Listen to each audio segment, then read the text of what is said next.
Cockroach जनता party ने दिल्ली में जंतर मंतर पर चल रहे प्रदर्शन को खत्म कर दिया है। सरकार से तीसरे राउंड की बातचीत के बाद सीजेपी ने आंदोलन खत्म करने का ऐलान किया। जंतर मंतर पर मौजूद सभी छात्रों से शांतिपूर्वक घर जाने की अपील की। मीटिंग के बाद साझा प्रेस कॉन्फ्रेंस में सीजेपी ने कहा, सरकार ने हमारी मांगे मान ली, धर्मेंद्र प्रधान का इस्तीफा हो गया। प्रदर्शनकारी छात्रों पर से सारे मुकदमे हटेंगे और भविष्य में कोई कार्रवाई नहीं होगी। खुदकुशी करने वाले छात्रों के परिवारों को सरकार मुआवजा देने पर भी तैयार हो गई। कॉकरोच जनता पार्टी के आंदोलन खत्म करने पर सोनम वांगचुक ने देश की युवा पीढ़ी को बधाई देते हुए कहा, लोकतंत्र की जीत हुई है, विनम्र रहने से सफलता मिली। सोनम वांगचुक ने कहा, छात्रों का जो प्रदर्शन था वो बहुत शांतिपूर्ण था। मैं उम्मीद करता हूं सरकार इस बदलाव के साथ बहुत से बदलाव लाएगी। छात्रों के आंदोलन और भारी विरोध के बाद आखिरकार शिक्षा मंत्री धर्मेंद्र प्रधान ने अपना इस्तीफा दे दिया। सोशल मीडिया एक्स पर पोस्ट कर धर्मेंद्र प्रधान ने इस्तीफे की जानकारी दी। प्रधान ने अपना इस्तीफा पीएम मोदी को सौंप दिया। धर्मेंद्र प्रधान ने कहा, मैंने जिम्मेदारी से मुंह नहीं मोड़ा। पिछले 10 दिन से मेरा मन दुखी है। मेरे लिए व्यक्तिगत प्रतिष्ठा का प्रश्न नहीं। मैं नहीं चाहता हालात का फायदा देश विरोधी तत्व उठाएं। छात्र कानूनी पेचीदगियों में ना फंसें, बल्कि अपने करियर बनाने पर फोकस करें। मैं युवाओं की आकांक्षाओं का सम्मान करता हूं। इस्तीफे के बाद धर्मेंद्र प्रधान ने अपने सोशल मीडिया प्लेटफॉर्म एक्स पर प्रोफाइल अपनी बदल दी। धर्मेंद्र प्रधान ने अपने प्रोफाइल बायो से शिक्षा मंत्री शब्द हटा दिया। अब उनके प्रोफाइल में लोकसभा सांसद संबलपुर लिखा हुआ है। धर्मेंद्र प्रधान के इस्तीफे के बाद जंतर मंतर पर छात्रों ने जश्न मनाया। प्रदर्शनकारियों ने छात्र एकता जिंदाबाद के नारे लगाए। कॉकरोच जनता पार्टी ने कहा, कॉकरोच और लोकतंत्र की जीत हुई। सीजेपी के संस्थापक अभिजीत दीपके ने कहा, लोग कहते थे सरकार में इस्तीफे नहीं होते, झुकती है दुनिया, झुकाने वाला चाहिए। प्रधान के इस्तीफे से साफ है, अगर आप डरते नहीं तो इस सरकार के सामने झुकते नहीं हैं तो आप किसी से भी इस्तीफा ले सकते हैं। लोकतंत्र में डरने की जरूरत नहीं। जंतर मंतर में अब छात्र घर लौटने लगे। छात्र पिछले 1 महीने से ज्यादा समय से जंतर मंतर पर डटे थे और पेपर लीक के खिलाफ प्रोटेस्ट कर रहे थे। आज सरकार ने उनकी मांगे मान ली, जिसके बाद आंदोलन खत्म हो गया और अब सब लौट रहे हैं। लेकिन इससे पहले छात्रों ने जंतर मंतर पर सेलिब्रेशन भी किया। सरकार से बातचीत के बाद सीजेपी के आंदोलन खत्म करने के ऐलान के बाद दिल्ली में बंद सभी मेट्रो स्टेशन खोल दिए गए। छात्रों के प्रदर्शन के चलते पिछले कई दिनों से मेट्रो स्टेशन को बंद किया गया। दिल्ली मेट्रो की तरफ से राजीव चौक, सेंट्रल सेक्रेटरीट और मंडी हाउस समेत सभी 18 मेट्रो स्टेशन खोले जाने की जानकारी दी गई। इन स्टेशन से इंटरचेंज की सुविधा भी उपलब्ध है। शिक्षा मंत्री के इस्तीफे के बाद राहुल गांधी ने वीडियो संदेश जारी कर छात्रों को बधाई दी। राहुल ने कहा, शाबाश देश के छात्रों, आप सभी पर गर्व है, आपका संघर्ष रंग लाया। धर्मेंद्र प्रधान का इस्तीफा शिक्षा व्यवस्था को सुधारने की दिशा में बड़ा कदम है। अब इस सरकार को हटाने का वक्त आ गया। राहुल गांधी ने कहा, हमारी 2 मांगे अभी बाकी हैं। प्रधानमंत्री सम्मान के साथ छात्रों से माफी मांगे और लाठीचार्ज के दोषी पुलिस वालों पर सख्त कार्रवाई हो। राहुल गांधी ने कहा, धर्मेंद्र प्रधान भ्रष्टाचार के सिंबल थे, उन्हें तो जाना ही था। अब शिक्षा व्यवस्था पर सालों से हो रहे आक्रमण को खत्म करने का समय आ गया। आरएसएस ने पूरे एजुकेशन सिस्टम को खोखला कर दिया। जितनी गलती आरएसएस की उतनी ही मोदी की। शिक्षा व्यवस्था में सुधार के लिए सरकार को कोई ठोस सिस्टम लाना होगा, लेकिन सरकार इसके लिए गंभीर नहीं है। शिक्षा व्यवस्था के निजीकरण को रोकना होगा। हम छात्रों पर लाठीचार्ज का मुद्दा संसद में उठाएंगे। धर्मेंद्र प्रधान के इस्तीफे को कांग्रेस नेता प्रियंका गांधी ने देश के करोड़ों युवाओं की जीत बताया और कहा कि सरकार को छात्रों के सामने झुकना पड़ा, उनकी बात सुननी पड़ी। कांग्रेस देश के छात्रों के साथ खड़ी है। प्रियंका ने कहा कि ये बदलाव की शुरुआत है। आज से लोगों ने अपना देश वापस लेना शुरू कर दिया। युवाओं की आवाज को कोई दबा नहीं सकता। ये देश तानाशाही से नहीं चलेगा। धर्मेंद्र प्रधान के इस्तीफे पर कांग्रेस अध्यक्ष मल्लिकार्जुन खड़गे ने कहा, ये करोड़ों छात्रों की बड़ी जीत है। घमंडी सरकार को छात्रों के आगे झुकना पड़ा। ये साझा विपक्ष की जीत है, जिन्होंने छात्रों के हित में संसद से सड़क तक आवाज उठाई। हमारी लड़ाई भविष्य के लिए। नरेंद्र मोदी अब अतीत बन गए। मोदी देश के युवाओं से माफी मांगे और लाठी डंडे चलाने वालों पर एक्शन हो। अरविंद केजरीवाल ने धर्मेंद्र प्रधान के इस्तीफे को लोकतंत्र की बड़ी जीत बताते हुए कहा कि पीएम मोदी को जेनजी के सामने झुकना पड़ा। एक भ्रष्ट शिक्षा मंत्री आखिरकार इस्तीफा देना ही पड़ा। वहीं शिवसेना यूबीटी गुट के सांसद संजय राउत ने ट्वीट कर कहा, मोदी और शाह जी नहीं है, ये साबित हो गया। धर्मेंद्र प्रधान के इस्तीफे को अखिलेश यादव ने करोड़ों छात्रों और देश के जेनजी की जीत बताया। सपा प्रमुख ने कहा कि बीजेपी के नकारात्मक राजनीति का जवाब मिला। सरकार को जिद नहीं करनी चाहिए थी, पहले ही फैसला लेना चाहिए था। सरकार ने खुद माना पेपर लीक हुआ तो इस्तीफे में इतनी देरी नहीं होनी थी।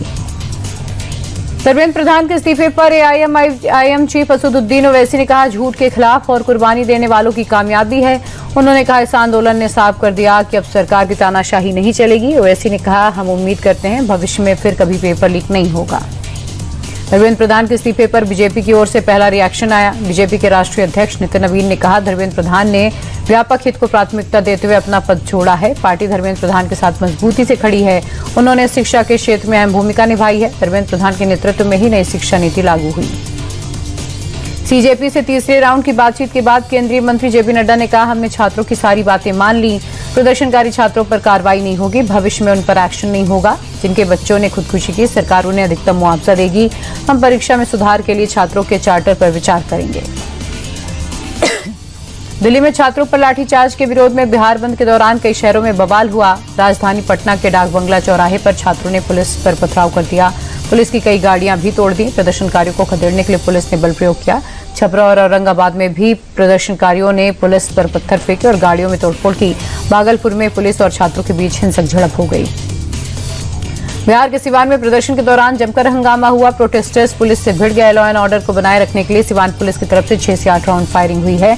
पुलिस फायरिंग में किसी की मौत नहीं हुई। प्रदर्शनकारियों के हंगामे के दौरान 30 से ज्यादा पुलिसकर्मी जख्मी हो गए। एमपी में पेपर लीक और भर्ती परीक्षाओं में गड़बड़ी के मामले का अब तेजी से निपटारा होगा। मध्य प्रदेश हाईकोर्ट ने भोपाल, इंदौर, जबलपुर, ग्वालियर में विशेष फास्ट ट्रैक गठन करने का आदेश जारी कर दिया। इन अदालतों में परीक्षा संबंधी अपराधों की त्वरित सुनवाई होगी और दोषियों के खिलाफ जल्द फैसला होगा। आपको बता दें, शुक्रवार को सीएम मोहन यादव ने पन्ना की एक सभा में फास्ट ट्रैक कोर्ट बनाने की घोषणा की थी। छात्रों के आंदोलन के बीच पेपर लीक पर यूपी सीएम योगी आदित्यनाथ का बड़ा बयान सामने आया और कहा कि हमने नकल माफिया पर सख्ती से लगाम लगाया। इन माफियाओं को हम मिट्टी में मिला देंगे। नकल माफिया कांग्रेस और सपा की देन है। 2017 से पहले नौकरी पर सैफई सिंडिकेट डकैती डालता था, चाचा भतीजे की जोड़ी वसूली करती थी। लेकिन आज यूपी और देश की तस्वीर बदल गई। हमारी सरकार ने छात्रों के हित में और पेपर लीक के खिलाफ कई ठोस कदम उठाए।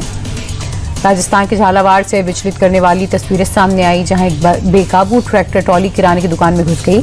सामान खरीदने के लिए खड़ी 2 बच्चियां हादसे में बुरी तरह जख्मी हो गईं, जिनका अस्पताल में इलाज जारी है। वहीं हादसे के बाद तुरंत ट्रैक्टर ड्राइवर भागता हुआ दिखा। फिलहाल पुलिस ने मामला दर्ज कर जांच शुरू कर दी।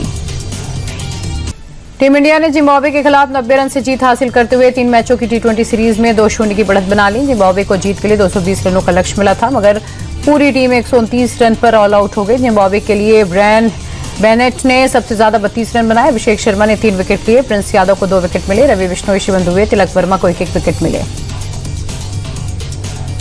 भारत ने जिम्बाब्वे के खिलाफ दूसरे T20 मुकाबले में 5 विकेट खोकर 219 रन का स्कोर खड़ा। टीम इंडिया की तरफ से ईशान किशन, तिलक वर्मा ने ताबड़तोड़ अर्धशतकीय पारी खेली। भारतीय कैप्टन श्रेयस अय्यर ने 25 रन बनाए तो रिंकू सिंह ने भी 12 रन की पारी खेली। जिम्बाब्वे की तरफ से ब्लेसिंग मुजारबानी, ब्रैड इवांस और निवामैन ने 1-1 विकेट हासिल किए। पहले T20 मुकाबले में अर्धशतकीय पारी खेलने वाले वैभव सूर्यवंशी का बल्ला दूसरे मैच में शांत रहा। जिम्बाब्वे के खिलाफ दूसरे मैच में वैभव ने 9 गेंद पर 20 रन की पारी खेली। पारी के दौरान वैभव ने 1 छक्का, 3 चौके लगाए। वैभव के अलावा अभिषेक शर्मा भी फ्लॉप साबित हुए। जिम्बाब्वे के खिलाफ दूसरे T20 मुकाबले में यश ठाकुर का भारतीय टीम में डेब्यू हुआ। यश को पूर्व भारतीय स्पिनर मुरली कार्तिक ने डेब्यू कैप पहनाई। अपने डेब्यू मैच में 4 ओवर डालते हुए यश ने 2 विकेट चटकाए। इस गेंदबाज ने साल 2019 में T20 क्रिकेट की शुरुआत की थी। यश ने अब तक 74 T20 मुकाबलों में 110 विकेट लिए। टीम इंडिया के विकेटकीपर बल्लेबाज ईशान किशन ने T20 क्रिकेट में बड़ा मुकाम हासिल किया। जिम्बाब्वे के खिलाफ 2 रन बनाते ईशान ने T20 इंटरनेशनल 1500 रन पूरे कर लिए। ऐसा करने वाले किशन 11वें भारतीय बन गए। भारत की तरफ से कारनामा रोहित, विराट, सूर्य कुमार और हार्दिक पांड्या, शिखर धवन, अभिषेक शर्मा पहले ही कर चुके हैं। टीम इंडिया के स्टार स्पिनर कुलदीप यादव ने इंग्लैंड में तहलका मचा दिया। इंग्लैंड के यॉर्कशायर क्रिकेट क्लब की तरफ से डेब्यू करते हुए कुलदीप ने 3 गेंदों पर 2 विकेट झटके। यॉर्कशायर के आगे ग्लेन मॉर्गन का प्रदर्शन काफी खराब रहा। ग्लेन मॉर्गन की पूरी टीम 186 रन पर ऑल आउट हो गई। कुलदीप ने 10 ओवर गेंदबाजी करते हुए पहले वनडे में कारनामा किया। भारतीय स्पिनर ने यॉर्कशायर के साथ 5 वनडे, 3 काउंटी मैचों के लिए करार किया है। श्रीलंका के खिलाफ 2 मैच की टेस्ट सीरीज के लिए टीम इंडिया का ऐलान 28 जुलाई को हो सकता है। अजीत आगरकर की अध्यक्षता में औपचारिक बैठक मंगलवार को होने की उम्मीद है। बीसीसीआई सचिव देवजीत सैकिया ने बताया, टीम का सिलेक्शन करने के लिए मैनेजमेंट वर्चुअल मीटिंग की प्लानिंग में है। अगले कुछ दिन में मीटिंग हो सकती है। भारत का श्रीलंका दौरा 15 अगस्त से शुरू होगा। भारत का जिम्बाब्वे दौरा खत्म होने के बाद बीसीसीआई एक अहम रिव्यू मीटिंग करेगी और ये मीटिंग अगस्त के पहले हफ्ते में होगी। मीटिंग में आयरलैंड, इंग्लैंड और जिम्बाब्वे के खिलाफ टीम के हालिया प्रदर्शन का विश्लेषण होगा। आयरलैंड, इंग्लैंड के खिलाफ टीम इंडिया का प्रदर्शन चिंताजनक था। रिव्यू मीटिंग का सबसे बड़ा एजेंडा चीफ कोच गौतम गंभीर के सपोर्ट स्टाफ का भविष्य तय करना है। जिम्बाब्वे के हरारे में इंडिया हाउस के राजदूत ने भारतीय टीम को उनसे खास मुलाकात की। इस दौरान कैप्टन श्रेयस अय्यर और कोच वीवीएस लक्ष्मण को सम्मानित किया गया। बीसीसीआई ने इसकी तस्वीरें भी साझा की हैं। जिम्बाब्वे में भारतीय राजदूत ब्रह्मा कुमार ने टीम इंडिया की मेजबानी की। इस खास मौके पर टीम के कोच वीवीएस लक्ष्मण ने सभी को संबोधित भी किया। दिल्ली के वसंत कुंज इलाके में दर्दनाक सड़क हादसा हुआ। सड़क मोड़ पर कार अनियंत्रित होकर नाले में जा गिरी। हादसे में कार सवार 20 साल के युवक की मौत हो गई, जबकि कार में सवार युवक की महिला मित्र बुरी तरह जख्मी हो गई। बताया जा रहा है सड़क पर फिसलन होने के चलते गाड़ी अनियंत्रित हो गई और नाले में घुस गई। पुलिस ने मामला दर्ज कर हादसे की जांच शुरू कर दी।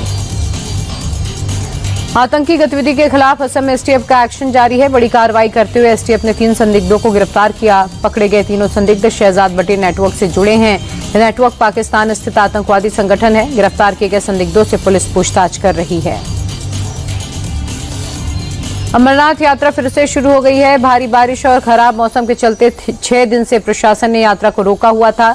तीर्थयात्रियों की सुरक्षा को ध्यान में रखते हुए एहतियातन यात्रा पर रोक लगा दी गई, लेकिन मौसम ठीक होने के बाद प्रशासन ने यात्रा को फिर से हरी झंडी दे दी है। सुबह सुबह जम्मू के भगवती नगर बेस कैंप से तीर्थयात्रियों का एक नया जत्था रवाना हुआ। 3 जून से शुरू हुई यात्रा में अब तक करीब 4 लाख श्रद्धालु बाबा बर्फानी के दर्शन कर चुके हैं।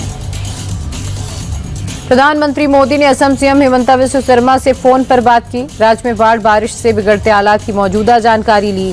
पीएम ने तबाही, राहत कामों और चुनौतियों पर सीएम हिमंता से अपडेट लिया। साथ ही पीएम ने केंद्र की ओर से हर संभव मदद का भरोसा दिया। आपको बता दें कि असम में बाढ़ बारिश के चलते भारी तबाही हुई है। 7 लाख से ज्यादा लोग बाढ़ से प्रभावित हुए हैं। 61 लोगों की अब तक जान जा चुकी है। गुजरात में भी बारिश के चलते हाहाकार मचा हुआ है। साबरकांठा में मूसलाधार बारिश के बाद कई जगह पानी भर गया। साहिबापुर गांव में पानी के तेज बहाव में एक ट्रैक्टर ट्रॉली बह गई। दरअसल भारी बारिश के बाद साबरमती नदी उफान पर है। रेत भरने के लिए आया हुआ ट्रैक्टर पानी में फंस गया और बह गया। अहमदाबाद में बाढ़ बारिश से जनजीवन अस्त व्यस्त हो गया। सनाथल इलाके में भीषण जल जमाव हुआ। सड़कें लबालब हो गईं। कई मकान पानी में डूब गए। यातायात पूरी तरह से ठप हो गया। गुजरात में पिछले कई दिनों से लगातार मूसलाधार बारिश हो रही है, जिसके चलते लोगों को भारी दिक्कतें हो रही हैं।